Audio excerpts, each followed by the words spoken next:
Hello everyone, আজ তৈরি করেছি সম্পূর্ণ তেল ছাড়া খুবই দুর্দান্ত স্বাদের একটা হেলদি ব্রেকফাস্ট বা টিফিনের রেসিপি। এটা আপনারা সকালের ব্রেকফাস্টে বা রাতের ডিনারেও কিন্তু খেতে পারবেন। কতটা স্পঞ্জি, কতটা ফ্লাপি হয়েছে, এটা কোনো রকম আটা, ময়দা, সুজি ছাড়াই কিন্তু আজকে আমি তৈরি করে দেখাচ্ছি। সামান্য কিছু জিনিস দিয়ে, ঘরে থাকা উপকরণ দিয়ে তৈরি করে নেবে। এটা যদি একবার খান কিন্তু আপনার হাতে কোনো কন্ট্রোল থাকবে না, এটা এতটাই টেস্টি হয়। আর এরই সাথে কিন্তু আপনাদের দেখিয়ে দেবো আমি এই দুর্দান্ত স্বাদের চাটনির রেসিপিটা। চাটনিটাও কিন্তু খুবই দুর্দান্ত হয়, বাচ্চা থেকে বড় সবাই পছন্দ করবে। পুরো ভিডিওটা কিন্তু অবশ্যই দেখে যাবেন। সবার প্রথমে আপনাদের চাটনিটা কিভাবে করব সেটা দেখিয়ে দিই। একটা প্যানের মধ্যে 1 চামচ মতো তেল আর 1 চামচ জিরে দিয়ে দেবো, 5 থেকে 6 কোয়া রসুন, 4টে কিন্তু শুকনো লঙ্কা। শুকনো লঙ্কাটা কিন্তু এখানে খুব ঝালওয়ালা নয়, যেটা নর্মাল ঝাল আর কালার হয় সেটাই। আপনারা চাইলে কিন্তু এখানে পেঁয়াজটা স্কিপ করতে পারেন, আমি এখানে পেঁয়াজ দিচ্ছি। পেঁয়াজ দিলেই চাটনির টেস্টটা খুবই ভালো হয়। একটা পেঁয়াজ ছোট ছোট করে টুকরো করে কেটে নিয়ে এখানে আমি 30 থেকে 40 সেকেন্ড মতো পেঁয়াজটা ভেজে নিয়েছি। জাস্ট কালারটা একটুখানি হালকা পিঙ্ক পিঙ্ক হয়ে গেলেই সঙ্গে সঙ্গে এর মধ্যে দিয়ে দিতে হবে টমেটো। টমেটোটা দেওয়ার পরেই দিয়ে দেবো হচ্ছে এর মধ্যে আমি নুন। 1 চামচ নুন দিচ্ছি, এতে টমেটোটা কিন্তু খুব সুন্দরভাবে গলে যাবে। টমেটোর আর নুন দিয়ে খুব ভালো করে নাড়াচাড়া করে দেবো। দিয়ে কিন্তু একদমই সামান্য পরিমাণ আমি এখানে জল দিয়ে দেবো। জলটা দিলে কি হবে, টমেটোটা কিন্তু খুব ভালোভাবে গলে যাবে। তো চলুন বন্ধুরা, এই টমেটোর চাটনিটা আমি এখানে একটু ঢাকা দিয়ে রেখে দিচ্ছি 1 মিনিট মতো। ততক্ষণ কি লাগবে টিফিনটা তৈরি করার জন্য সেটা দেখিয়ে দিই। টিফিনটা তৈরি করার জন্য এখানে আগে থেকে আমি আধা ঘন্টা পয়লা একটু চাল ভিজিয়ে রেখেছি। যে কোনো বাসমতি রাইস দিয়ে আপনারা এটা তৈরি করতে পারবেন। চালটা যদি আপনারা ওভারনাইট ভিজিয়ে রাখেন তাহলে খুবই ভালো হবে, সকালে উঠে ফটাফট আপনারা এই ব্রেকফাস্টটা তৈরি করে নিতে পারবেন। চালটা এখানে হালকা গরম জল দিয়ে আধা ঘন্টা ভিজিয়ে রেখেছিলাম। প্রথমে চালটাকে 2 থেকে 3 বার আমি জল দিয়ে কিন্তু ধুয়ে নিয়েছি। তারপর কিন্তু এই জলটা খুব ভালো করে ছেঁকে নিতে হবে। এরকম ছেঁকে নেওয়ার পরে আমি মিক্সিং জারের মধ্যে সরাসরি এই চালগুলোকে দিয়ে দেবো। সব চালটা কিন্তু এখানে আমি দিয়ে দিচ্ছি একইবারে। আর চালটা দেওয়ার পরে এই চালের মধ্যেই দিয়ে দিতে হবে কিন্তু আমাদেরকে হাফ বাটি মতো দই। এখানে 1 বাটি পরিমাণ চাল নিয়েছি, সেজন্য আমি দিচ্ছি কিন্তু হাফ বাটি পরিমাণ দই।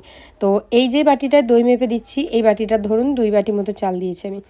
এখানে টেস্টটা সুন্দর ব্যালেন্স করার জন্য দিয়ে দেবো 1 চামচ মতো চিনি, 1 চামচ মতো নুন। এই দুটো দেওয়ার পরে আমি এখানে দিয়ে দেবো হচ্ছে 1 চামচ মতো সুজি। এখানে সুজিটা কিন্তু একদম সরু দানার সুজি নিয়েছি, আপনাদের কাছে যেরকম সুজি থাকবে সেই সুজিটাই দিতে পারেন। তো চলুন এগুলোকে খুব সুন্দর করে এবার আমি গ্রাইন্ড করে নিয়ে চলে আসছি। যদি আপনাদের মনে হয় যে অল্প পরিমাণ জল লাগবে তাহলে অল্প জল দিয়েও কিন্তু এটা গ্রাইন্ড করতে পারেন। শুধুমাত্র একটা কথা ধ্যান রাখবে, দেখুন এর ঘনত্বটা আপনারা দেখে নিন, ঘনত্বটা ঠিক যাতে এরকম থাকে। ওপর থেকে ফেললে কিন্তু এটা যাতে এরকম রিবিনের মতো হয়ে যায়, তাহলেই ভাববেন যে এটা পারফেক্ট। দেখুন খুব বেশি পাতলা হয়ে গেলে কিন্তু টিফিনটা ভালো হবে না, তাই এরকম মিডিয়াম আপনাদের ঘনত্বে রাখতে হবে। তো এবার এটাকে ঢাকা দিয়ে রেখে দিচ্ছি। ততক্ষণ দেখে নিই চাটনিটা কি পর্যায়ে এলো, আপনাদের একবার দেখিয়ে দিচ্ছি। চাটনিটা দেখুন সুন্দরভাবে লাগছে, সিদ্ধ হয়ে গেছে। দেখুন টমেটোগুলোও কিন্তু খুব সুন্দরভাবে সিদ্ধ হয়ে গেছে। এইটা কিন্তু গ্যাসটা আমি লো মিডিয়াম ফ্লেমে রেখে দিয়েছিলাম। টমেটোটাকে খুব ভালো করে আমি এভাবে ম্যাশ করে দেবো। আর কালার আনার জন্য বা ফ্লেভারের জন্য দিয়ে দেবো হচ্ছে একদমই সামান্য পরিমাণ হলুদের গুঁড়ি, আর সাথে দিয়ে দেবো একদমই সামান্য কাশ্মীরি লাল লঙ্কার গুঁড়ি। এই দুটো দিয়ে খুব ভালো করে আমি কিন্তু মিশিয়ে নেবো। অনেক বন্ধুরা আমাকে বলে যে কাশ্মীরি লঙ্কা গুঁড়ো আর লঙ্কা গুঁড়োর মধ্যে কী তফাৎ থাকে। শুধু যেটা নর্মাল লঙ্কা গুঁড়ো দোকানে পাওয়া যায় সেটা খুব ঝাল হয়, আর কাশ্মীরি লঙ্কার গুঁড়োতে ঝালটা কম থাকে, কালারটা কিন্তু সুন্দর আসে। তো দেখুন চাটনিটা এখানে আমি একটু নেড়ে ছেড়ে তুলে নিলাম। তুলে নিয়ে হালকা ঠান্ডা করে এবার আমি এটাকে কিন্তু মিক্সিং জারের মধ্যে দিয়ে দেবো। দিয়ে কিন্তু এর মধ্যে সামান্য পরিমাণ জলও দিতে হবে, তাহলে চাটনিটা সুন্দর তৈরি হবে, নাহলে গাঢ় হয়ে যাবে, ভালো লাগবে না। এখানে দেখুন চাটনিটা যাতে আরও টেস্টি হয় সেই জন্য কিন্তু দিয়ে দিলাম হচ্ছে এখানে একটু তেঁতুল। অল্প করে তেঁতুল দিয়েছি, আপনাদের কাছে তেঁতুল না থাকলে আপনারা কিন্তু এখানে অল্প লেবুর রসও দিতে পারেন, বা আমচুর পাউডার থাকলে সেটাও দিতে পারেন। সুন্দর করে ব্লেন্ড করে নিয়ে চলে এসেছি। এবার আমি ঢেলে নিচ্ছি। এখানে বাটির মধ্যে যতটা আসছে ততটাই আমি ঢেলে নিচ্ছি, আর অন্য বাকিটা আমি এমনি রেখে দিচ্ছি।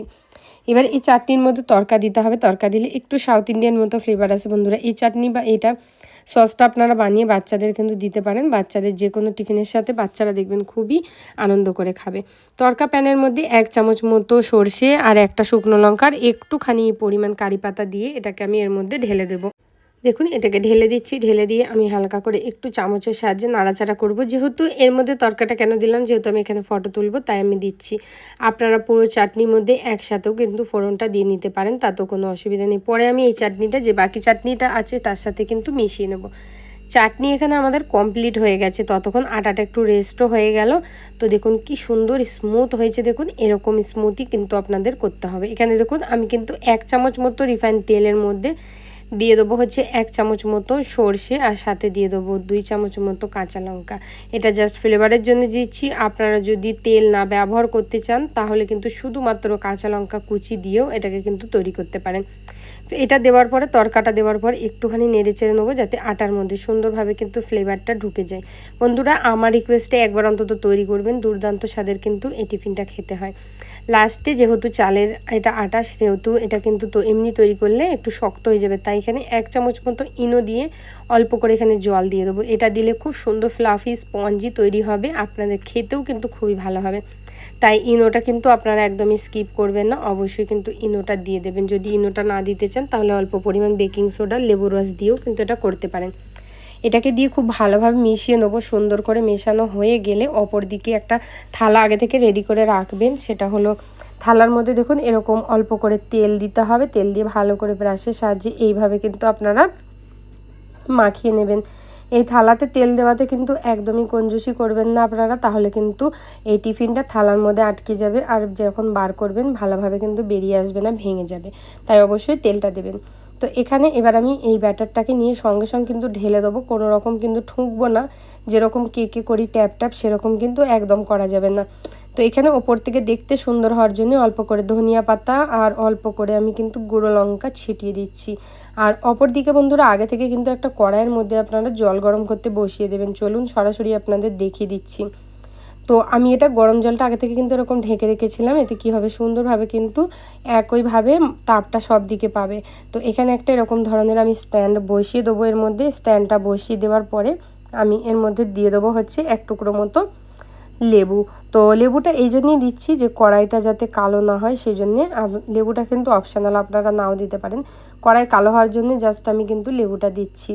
দিয়ে কিন্তু থালাটা খুবই সাবধানে এবার বসিয়ে দিই, গ্যাসটা হাই ফ্লেম করে। এটাকে আমি ঢেকে দেবো প্রায় 10 থেকে 12 মিনিট। আপনারা 10 মিনিটের মধ্যে একবার চেক করবেন, যদি হয়ে যায় তো খুবই ভালো, না হলে 12 থেকে 15 মিনিটের মধ্যে চেক করবেন। একদমই পারফেক্ট দেখবেন এটা কিন্তু হয়ে গেছে। দেখুন কি সুন্দর দেখতে হয়েছে। এরকম চাকু দিয়ে আপনারা দেখে নেবেন, চাকুর গায়ে কিন্তু কোনো কিছু লেগে যাচ্ছে না, যাও বা লাগছে সেটা কিন্তু একদমই ড্রাই। তাই এটা কিন্তু হয়ে গেছে। এটা এবার আমি তুলে রেখে দেবো ঠান্ডা হওয়ার জন্য। যতক্ষণ না ঠান্ডা হচ্ছে না ততক্ষণ অপেক্ষা করলাম। দেখুন ঠান্ডা হয়ে যাওয়ার পর ঠিক এইভাবে ছাড়িয়ে নেবেন একটু চাকুতে করে। তারপরে পিস পিস আপনাদের পছন্দ অনুযায়ী ছোট বড় আপনারা করে নেবেন। এখানে আমি এরকম ত্রিকোণ হিসাবে কাটছে, দেখবেন এটা উঠে যাবে খুবই সহজভাবে। কতটা সুন্দর হয়েছে আপনারা নিশ্চয়ই দেখে বুঝতে পারছেন। বন্ধুরা, আমার ভিডিওটা যদি ভালো লাগে আপনারা অবশ্যই একটা করে লাইক করে আমার চ্যানেলটার পাশে থেকে যাবেন, আমার চ্যানেলটা সাপোর্ট করবেন। ইউটিউব থেকে সাবস্ক্রাইব করবেন, ফেসবুক পেজটা অবশ্যই ফলো করবেন। কমেন্টে জানাতে ভুলবেন না আপনাদের রেসিপিটা কেমন লাগলো। পুরোটা দেখার জন্য অসংখ্য